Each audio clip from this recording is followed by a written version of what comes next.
W tym sezonie zimowym miałam jedno marzenie. Doświadczać jak najwięcej zimy, jeżdżąc na nartach i skiturując.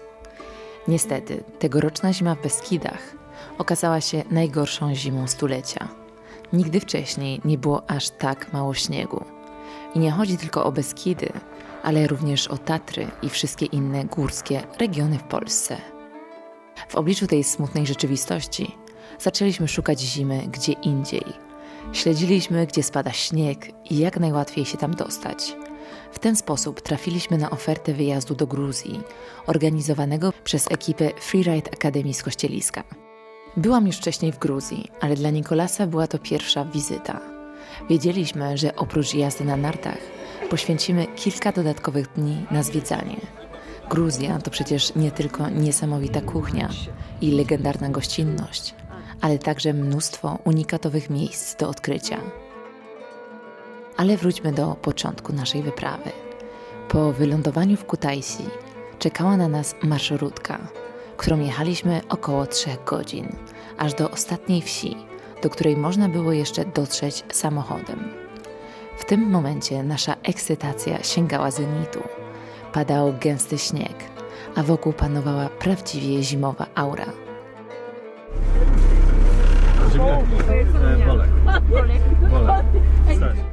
Dalej czekała nas już tylko podróż ratrakiem. 1,5 godziny w nieznane, do miejsca, które na mapie istniało dla nas tylko jako nazwa Dolina Bakmaro.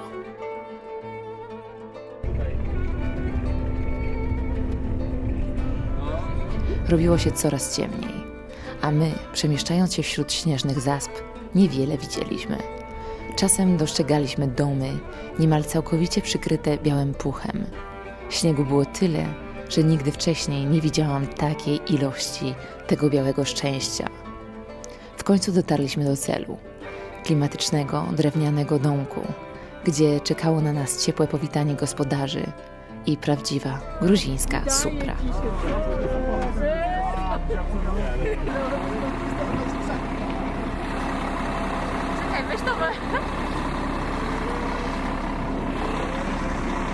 We made it! You made it. Żaden ze mnie piwosz. Great success! Great success.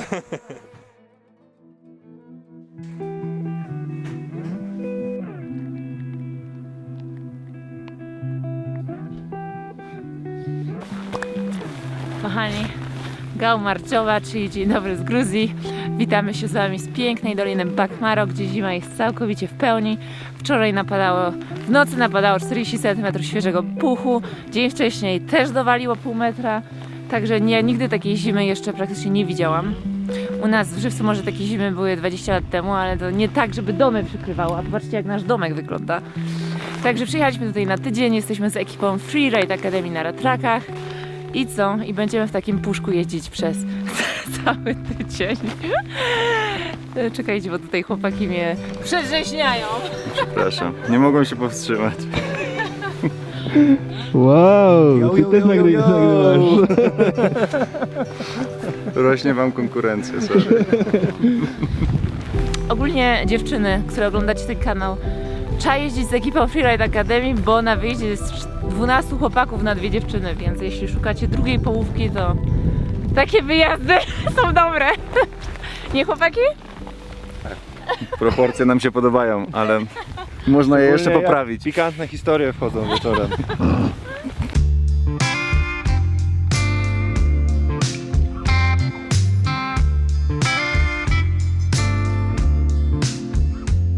Przez pierwsze 2 dni jeździliśmy wyłącznie w lasach, zanurzeni w niesamowicie głębokim puchu. Widoczność była bardzo słaba, więc nie mieliśmy pojęcia, jak wygląda krajobraz wokół nas. Śnieg padał nieprzerwanie, wiatr momentami osiągał ogromną siłę, a zagrożenie lawinowe było na tyle wysokie, że nie wychodziliśmy ponad linię lasu. Każdego ranka o 9 ruszaliśmy ratrakiem w górę, a w ciągu dnia robiliśmy około 3000 metrów zjazdu po świeżym, dziewiczym śniegu.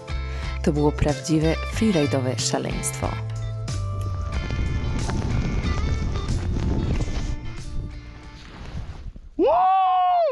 I teraz wróciliśmy z ratraków i zmotywowani idą w górę. Chyba nie Na mieliśmy skitury. dość, nie? Co? Chyba nie mieliśmy dość, nie? Nie mieliśmy dość, tak.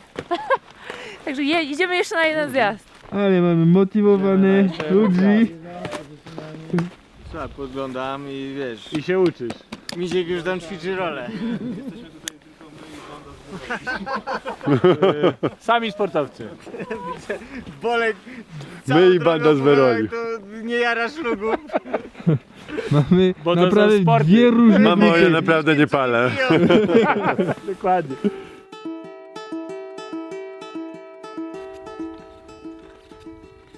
Dolina Bakmaro zimą zamienia się w odcięty od świata, zasypany śniegiem raj.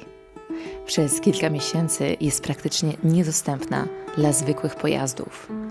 Jedynym sposobem, by się tam dostać, jest podróż ratrakiem lub skuterem śnieżnym. Śnieg potrafi osiągać kilka metrów grubości, a zasypane dachy domów i samotne drzewa wyłaniające się z białej pustki nadają temu miejscu surowy, a jednocześnie magiczny klimat. Przez większość roku Bakmaro jest niezamieszkane. Ludzie przyjeżdżają tu jedynie na letnie miesiące. Panuje tu unikalna mieszanka morskiego i górskiego powietrza, która ma właściwości lecznicze, szczególnie dla osób z problemami oddechowymi. Dlatego latem miejsce tętni życiem, przyciągając licznych lokalnych turystów. Jednak już od października dolina pustoszeje, pozostawiając po sobie tylko ciszę i nieograniczoną przestrzeń górskiej dziczy. To jedno z najbardziej śnieżnych miejsc w Gruzji. Prawdziwy raj dla freeriderów szukających dziewiczych terenów i puchu po pas. Jeśli ktoś marzy o zimowej przygodzie, z dala od tłumów i komercyjnych kurortów, Bakmaro to spełnienie tych marzeń. Brak infrastruktury narciarskiej i trudny dostęp sprawiają, że to miejsce jest zarezerwowane dla prawdziwych pasjonatów freeridu i skiturów, którzy chcą doświadczyć jazdy w surowych, autentycznych warunkach. Dla mnie jest to najpiękniejsza zima w moim życiu. Mieliśmy jechać do Japonii na puch, ale nie trzeba tak daleko jechać. Można o wiele krócej samolotem, można do Gruzji i jest się w bajce. I jeszcze na zakończenie dnia idziemy sobie wyżej, tutaj jest jakiś żlebik, żeby jeszcze nasze nogi dostały troszeczkę bólu. Trzeba im zadać bólu, iść do góry i zjechać potem na kolacyjkę o 18:00.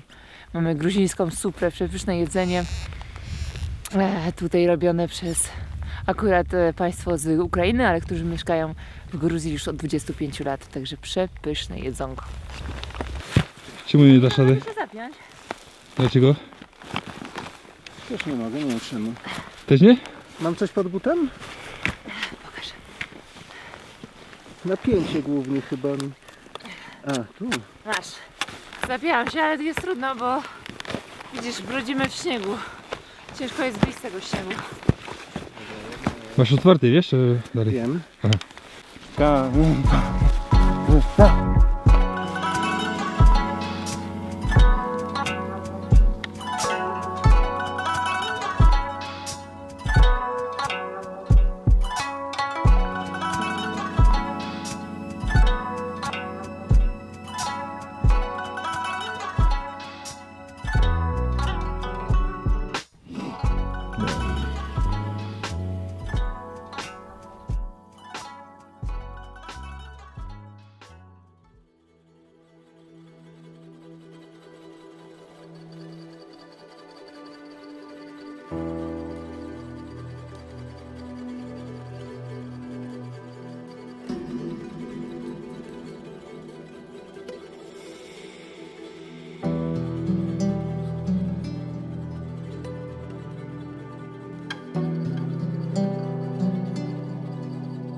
Ten domek, w jakim mieszkamy, jest fajny, klimatyczny, drewniany domek. W ogóle pierwszy raz od 3 dni widzimy tutaj piękne widoczki, bo była śnieżyca cały czas. A teraz zobaczcie, jaki mamy wschód słońca. Zresztą pewnie widzieliście na dronie. Mamy naprawdę takie poczucie, że jesteśmy na krańcu świata. W ogóle ta Dolina Bakmaro, jesteśmy tylko 50 km od Czarnego Morza, więc Są tu największe opady śniegu w całej Gruzji, ponieważ powietrze morskie spotyka się z powietrzem górskim i dlatego zawsze w zimie są tutaj takie opady.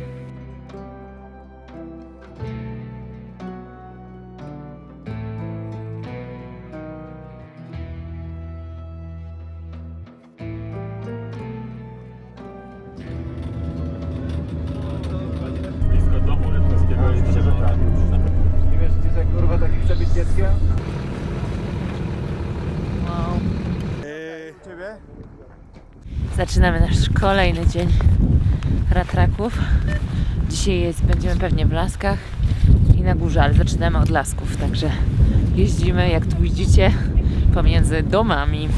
Także pokażemy Wam troszeczkę dzisiaj, jak nasz dzień wygląda na takich ratrakach.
Chodź, Niko, chodź, chodź, chodź! Хорошо! Chodź, ale... No i powolutku Co, turnus kurwa, dobiega nie? końca. Kamarjos. Kamadżos. Bande de maricas, va putain, vous m'avez fatigué. Ah, cza cza cza, pokaż jak tańczysz. Teraz jeszcze tutaj... Один, два, три. Zakończenie pracy, oczywiście malutkie afreski. Paula to jest freeriderka. Słuchajcie, Paula, mogę zdradzić Twój wiek czy nie? Do kamery? Dobrze. Mogę? Słuchajcie, bierzcie przykład z Pauli, 52 lata i wy... Jeden. Dobra, 51, źle policzyłam. Urodziłam się I tak niesamowicie jeździ na nartach freeridowych, że hej, naprawdę, nieważny wiek, naprawdę.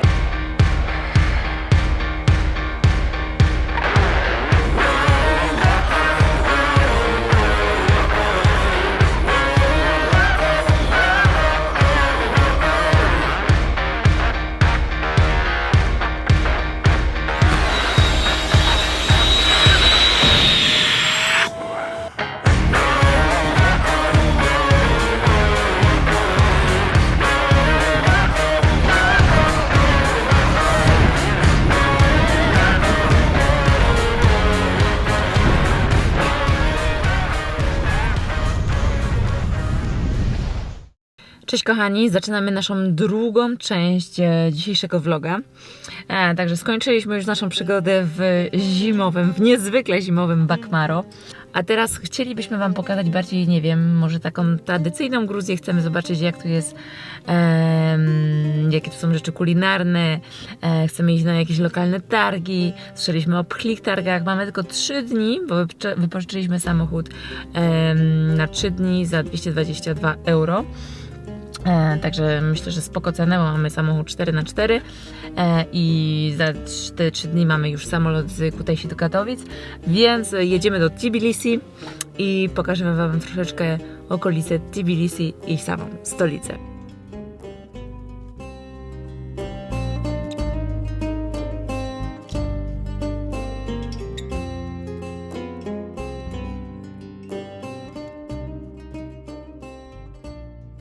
Jako że byliśmy przez tydzień całkowicie odcięci od świata, teraz trzeba próbować lokalnych przysmaków.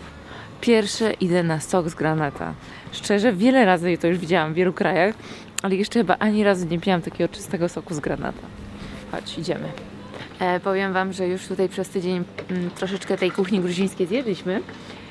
I to, co lubię, to, że dodają właśnie te pestki z granata do różnych potraw. Na przykład jest ten taki bakłażan z tą pastą orzechową i jest do tego trochę granata. To jest po prostu przepyszne, chyba moje ulubione danie w ogóle tutaj. Także zaraz... Już jest gotowe. Pistacyjna. A makowa? Madlowa. Madlowa. Tak, próbujemy. Pyszne.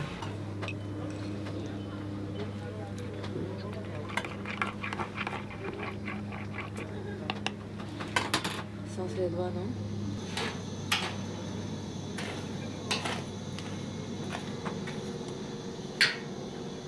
Jako że Nikolas cały czas planował naszą podróż po Chinach, po Kirgistanie i po Kazachstanie, tak to ja przejęłam pałeczkę w Gruzji. To tylko są 3 dni, ale ja go biorę do właśnie niektórych miejsc, które chciałam mu pokazać i które mnie się najbardziej podobały, jak byłam tutaj te parę lat temu z moimi rodzicami. Także dla mnie największe wrażenie, znaczy strasznie mi się to miasteczko podobało, jest to starożytna stolica Gruzji, czyli nie wiem, czy to dobrze wymawiam, ale Mketa albo Mczeta. I właśnie jesteśmy w klasztorze Dżwari Monastery, czyli jeden z najstarszych monastyrów prawosławnych w Gruzji. Zaraz sobie wejdziemy do środka, a tu mamy właśnie widok już na poprzednią stolicę Gruzji. Także piękne widoczki, jest zima, więc jest bardzo mało turystów, jest dużo lokalnych tutaj ludzi. Jako że mieliśmy tylko 3 dodatkowe dni w Gruzji, postanowiłam skupić się na klasycznych, najbardziej charakterystycznych miejscach. Rozważałam wyprawę w gruzińskie góry, ale zimą dojazd bywa trudniejszy, a 3 dni to zbyt mało, by w pełni nacieszyć się takim wyjazdem. Zamiast tego wybrałam miejsca, które najlepiej oddają klimat i kulturę tego kraju.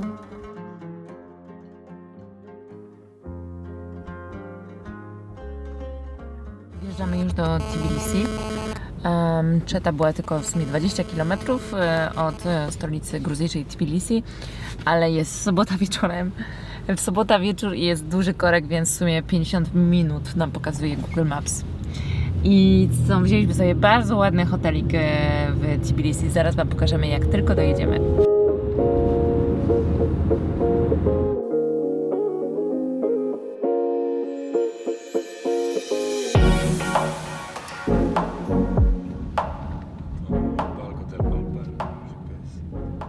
Uwielbiam podróżować ogólnie w miesiącach mało turystycznych, mało sezonowych, bo jesteśmy teraz jest styczeń. Tak samo w tamtym roku, jak podróżowaliśmy po Macedonii, po Albanii i to było na przełomie marca-kwietnia, to wszystkie hotele są dużo tańsze niż w sezonie turystycznym, niż w sezonach, niż wiadomo w miesiącach wakacyjnych. My teraz mamy hotel 4-gwiazdkowy tutaj i płacimy za niego 50 euro na dzień ze śniadaniem. Także no, to jest tam 230 zł za taki piękny pokój w centrum miasta, 15 minut piechotą do starego Tbilisi. Mamy balkon, z którego nie skorzystamy, bo jest zima, ale piękny widok z balkonu, jest ogrzewanie. Hotel jest taki mega butikowy, mamy swój parking, także nie musieliśmy też płacić za parking. Także ja bardzo lubię podróżować w te miesiące, gdzie jest poza sezonem, bo wtedy jest po prostu, nie ma tego natłoku tych turystów, jest wszystko tańsze po prostu.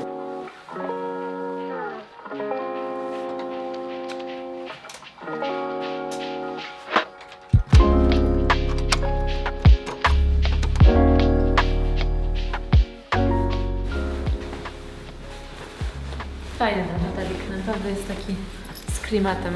I powiem Wam, że my jesteśmy tak, jeszcze nie wiem, gdzie jesteśmy dokładnie, bo dopiero teraz tu przyjechaliśmy, ale jesteśmy tak trochę, trzeba iść pod górkę, żeby wejść na nasz hotel. I tutaj obok nas nie ma w ogóle praktycznie żadnych knajpek, tylko 2 widziałam, dlatego trzeba iść z buta do Starego Miasta.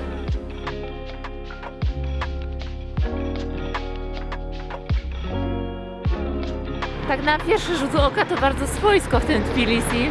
Idziemy sobie głównym mostem, przychodzi koło nas gostek i zarzuca wędkę i sobie łowi w rzece. Już to miasto lubię, naprawdę. I już coś wyłowił po minucie. Zobacz, czy wyłowił. Naprawdę, po minucie.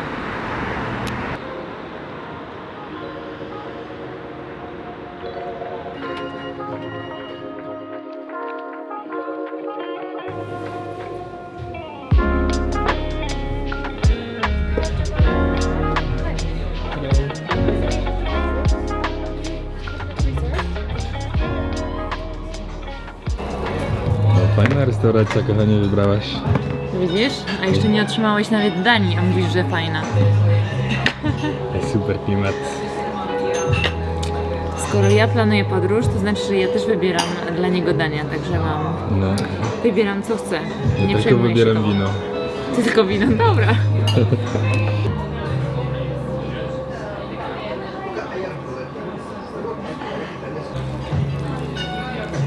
Dzisiaj próbujemy... Kurde, już nie pamiętam nazwy tego dania. No nie pamiętam. Mięso. Wołowina. Zaraz zobaczymy, jak to będzie. Warzywka. Najlepsze, co może być. Chyba użguli to się nazywa. Dobra.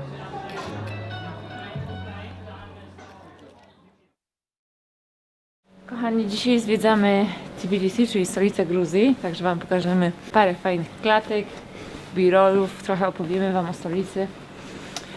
I muszę Wam powiedzieć, że widać, że Gruzja stoi mocno za Ukrainą, ponieważ praktycznie w każdej uliczce, gdzie idziemy, są namalowane lub powieszone flagi ukraińskie.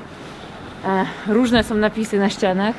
A co ciekawe, największa liczba tutaj turystów przyjeżdżających do Gruzji w ostatnich latach to właśnie są turyści z Rosji. A Polaków też jest bardzo dużo, chyba są w pierwszej szóstce. Także bardzo dużo turystów z Rosji, Turcji, Armenii i potem jest jakoś chyba na 5-6 miejscu Polska.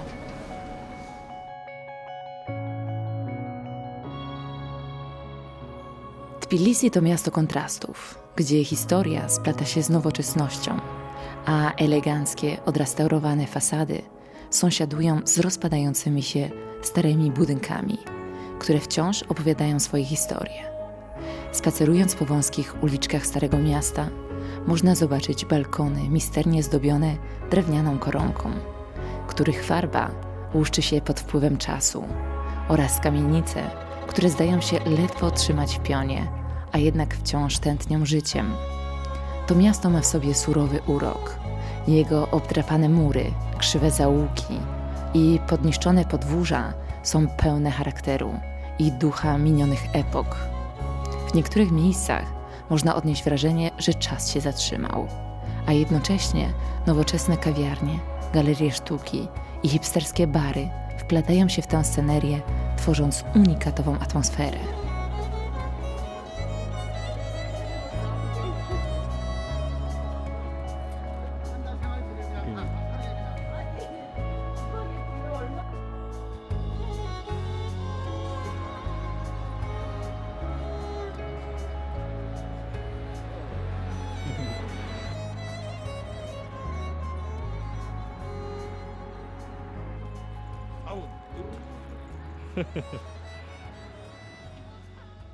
Jesteśmy właśnie na Pchlim Targu, zaraz obok Suchego Mostu.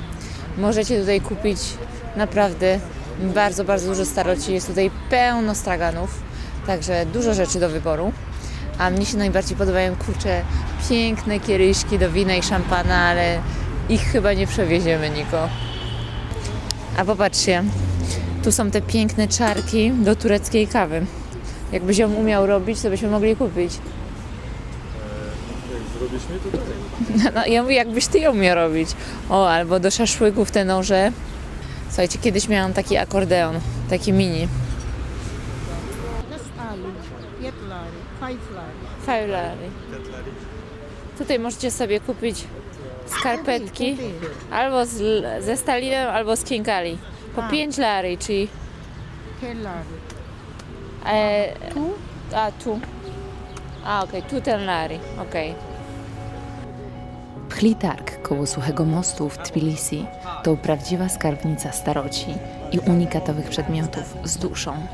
Na rozłożonych na chodnikach straganach można znaleźć wszystko, od radzieckich odznaczeń, przez winyle i biżuterię, poręcznie malowaną ceramikę. Atmosfera jest autentyczna, pełna gwaru i targowania się. To idealne miejsce, by znaleźć oryginalną pamiątkę z Gruzji. Chodź kochanie, jestem głodny. Jesteś głodny? O, wyładował mi się zegarek. Dobra, zatrzymujemy się na przełęczy między Tbilisi a Kutaisi, bo ogólnie nasza przyjaciółka Hanka kazała nam się tu zatrzymać i kupić ciepły chlebek u babeczek, które sprzedają chleb. Więc i robimy to. Hanka, mam nadzieję, że to ogląda. Oui, mam piaf. A ja nie mam nic w ogóle. Ty nie masz nic. No i jak? Słodki chleb. Słodkie? Aha, ciekawe. Dojechaliśmy do Kutaisi i idziemy teraz na tak zwany Green Bazaar, czyli zielony targ. A сколько стоит один? Lar 50. A, okej. Это сладкий? Это гранат сок. Это вишня это сок. гранат. Один гранат, Один гранат, один вишня. a dwa granat. Orzechy włoskie zanurzone w takim chyba soku owocowym. Z granata. A? Tła. Tła. 3 lary, Niko. Pani chce, żebym spróbowała, ale nie wiem co to jest. Trzy. Это сладкий? Пикантный. Мацале, подожди. Давай.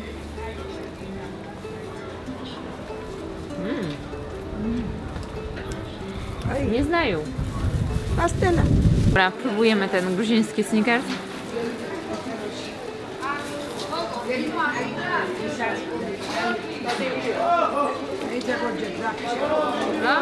Это сушеный гранат. A, это сушеный гранат. Это мята чай, понюха. A, miętę suszoną może weźmiemy. Okej. To bierzemy miętę, będziemy mieli do herbaty. Ej, dobry jest ten Snickers. No. Зеленый есть. Это зеленый. Зеленый. Nie, mięta. Черный. O la la! Popatrzcie, jakie ma ogromne rzodkiewki. A w Europie... No, podarok. Spasiba, большое. Dostałam podarunek, słuchajcie, rzodkiewki. Spasiba. Paka. Ty to lubisz, Niko? C'est un radis? No, rzodkiewka. Popatrz, pomachaj. Да? A eta? Это колиандра и шафран. Здесь все вместе называется хмель-сунель.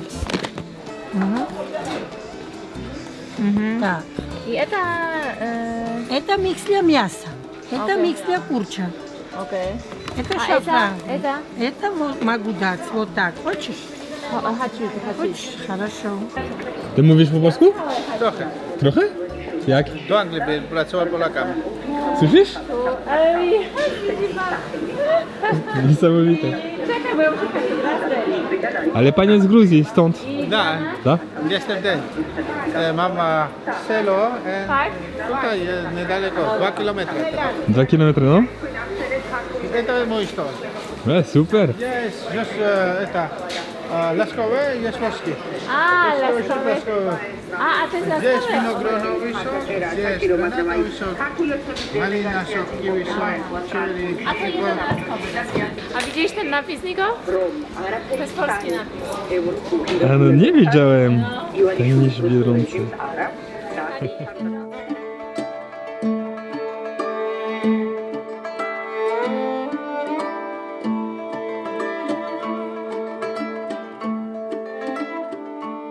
Ostatnią noc spędziliśmy w uroczym miejscu, w willi Gelati, zaraz obok klasztorów Gelati.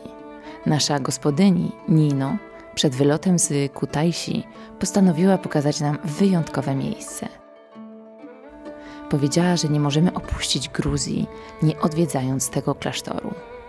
Zaraz przed wschodem słońca, jeszcze przed naszym lotem, ruszyliśmy w krótką podróż w jego stronę. Nino, jako nauczycielka historii, opowiadała nam fascynujące historie o tym miejscu. Posłuchajcie. Klasztor Motsameta to niewielki, ale niezwykle klimatyczny monastyr, związany z legendą o gruzińskich książętach Dawidzie i Konstantynie, którzy zostali zamordowani przez Arabów za odmowę przejścia na islam.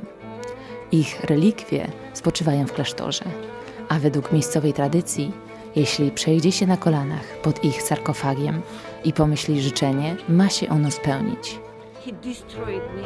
Nino wspomniała nam także o mistycznej górze Kwamli, którą można dostrzec z klasztoru. Według legend to właśnie tam Zeus miał uwięzić Prometeusza za to, że podarował ludziom ogień. Gruzini wierzą, że góra skrywa wiele tajemnic, a w jej jaskiniach ukryte są skarby dawnych władców. And it is very much mystical, so much mystical that even Adolf Hitler himself know some kind of history. Yeah, can you imagine? Really? Yeah, about Holy Mountain. So he was very much interested to get some kind of superpower from, yes, heaven. He made expedition, special expedition to investigate Holy Mountain. Yeah, and it is written in the history. And even for myself, it was very much curious. What was he looking for here? Po wizycie w klasztorze i pożegnaniu z naszą gospodynią kierowaliśmy się w stronę lotniska, gdzie samolotem z Kutaisi wróciliśmy do Katowic. Jak zawsze zapraszamy Was do komentowania, lajkowania oraz subskrypcji naszego kanału. Do zobaczenia w kolejnym odcinku.